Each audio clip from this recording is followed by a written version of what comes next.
Radio Raheem with David HAYE here in London, man, on yet another fight week. It's a huge fight. This is no new territory for you. You've had countless big fight weeks. At the same venue, the O2 Arena, Sky Box Office here, done it many times. But this is the first one that I've promoted that I haven't been fighting on myself.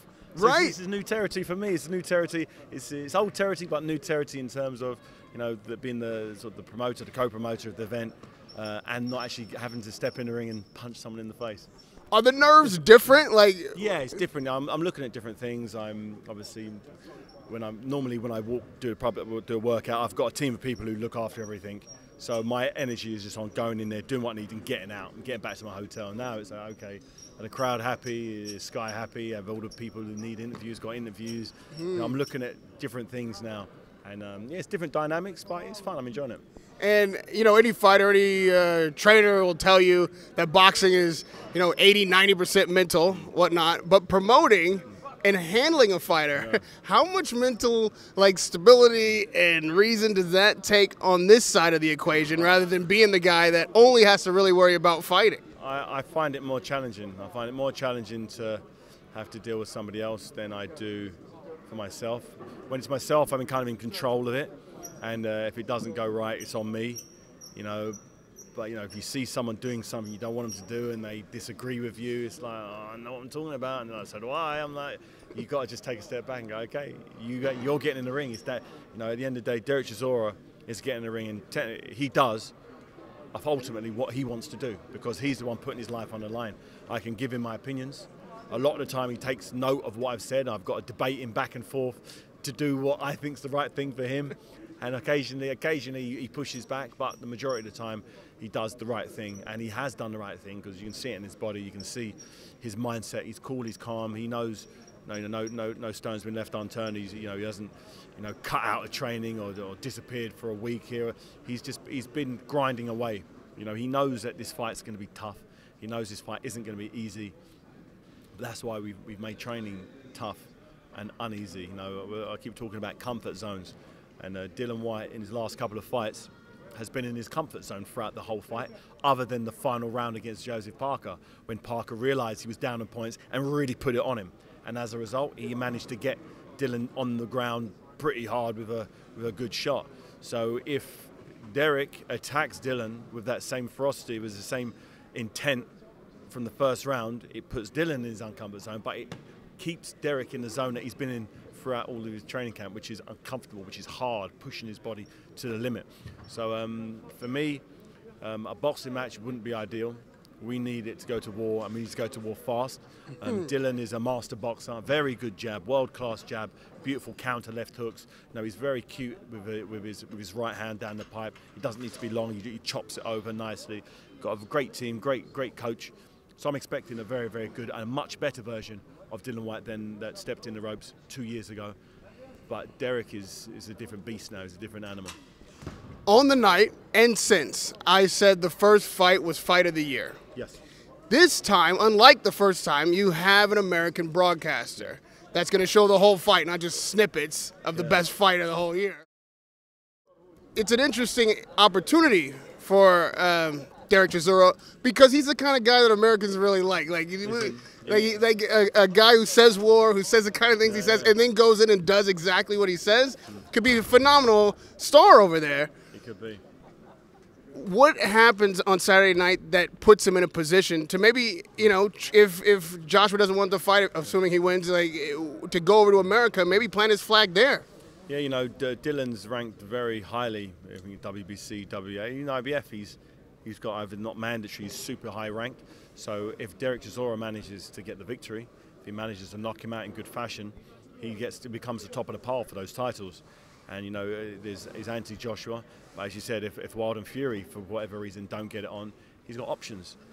But he only has those options if he wins and wins conclusively. And as you said, the American broadcasts are picking up this fight. I think it's a very good thing. Showtime, obviously, kicking themselves. They missed the first fight. They didn't really show the whole fight because Americans would have loved that blood and guts, toe-to-toe, 12-round, heart in a sleeve action. They would have loved that.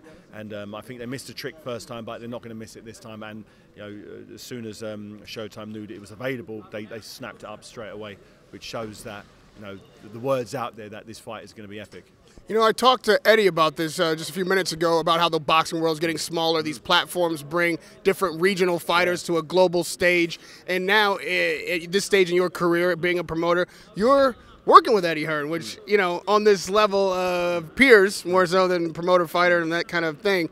How's that been? And in this moment where boxing is, how big do you think British boxers, who were for a long time just regional fighters, Americans didn't know, a lot of people don't know them outside of the UK, how many opportunities can they get now with guys like you and Eddie Hearn crossing the pond? I think it's great for world boxing, the fact you've got so many different outlets, you know, these streaming sites and these networks. I think it's a fantastic thing for boxing and boxers because, you know, as you said, regional fighters get the opportunity to get a global market, a global exposure to expose them and their brand and what they're about. Boxing's changed over the years. I think I first worked with Eddie Hearn and Matchroom, I think it was 2011. I think when Eddie's first sort of introduction to boxing was on a Haymaker promotion when I was defending my world title against Eddie's guy at the time, Audley Harrison. I was defending my titles against him, so that was his first sort of dipping his toe in the boxing at the highest level. And obviously, you know, since then he's come on strength to strength.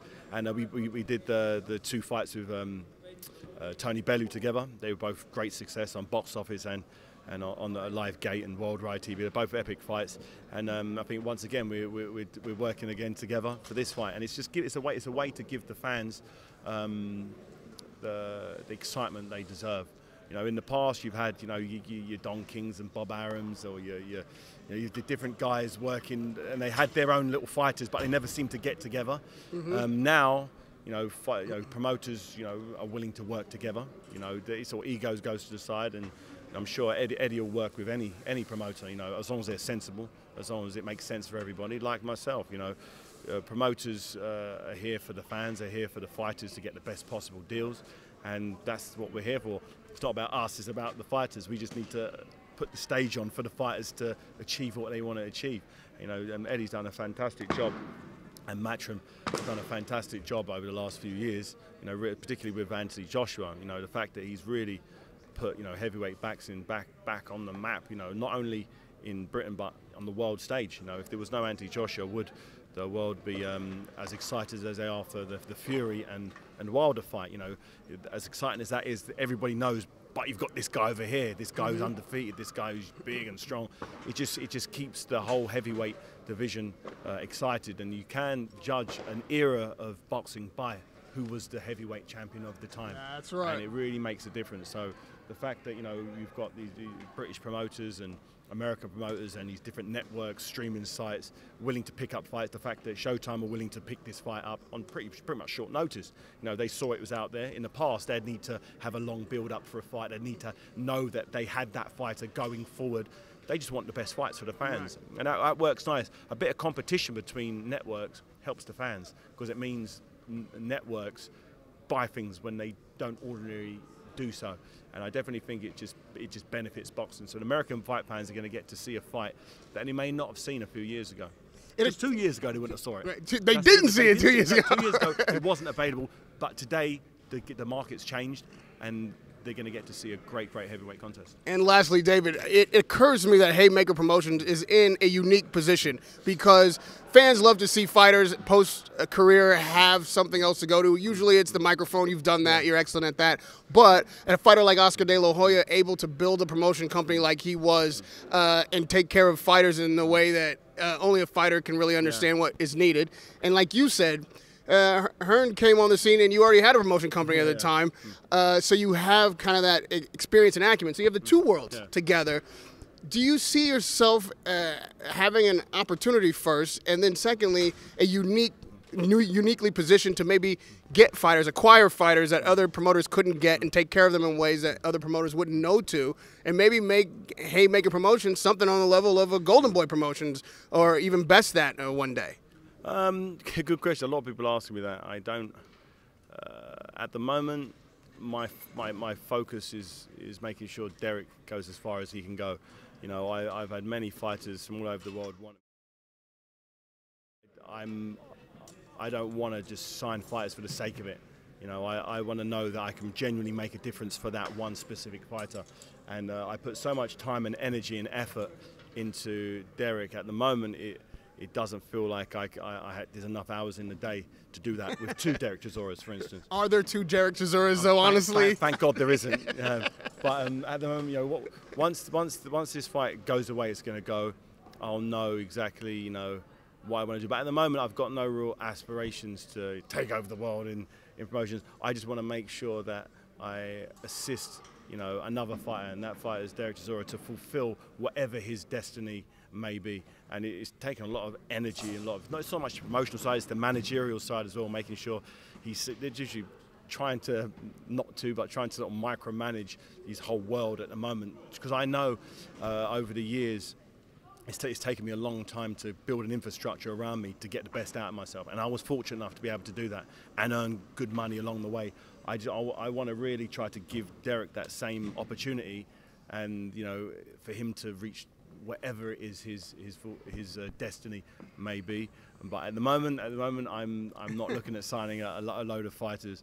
I just want to make sure that the fighters that I have are looked after. I don't want to dilute down my energy too much. Well, to be fair, that's the kind of mentality a promoter's supposed to have. So I'm going to continue to prod you and poke you to try to force you to get other fighters, because that's the kind of stable they should be in. That's the kind of mentality that someone handling fighters should have. You have that. You've been that. I appreciate the time. Thanks, good luck Saturday night with Derek Chisora against Dillian Whyte at the O2 Arena in one of your many homes. Radio Raheem with David Haye. Haymaker.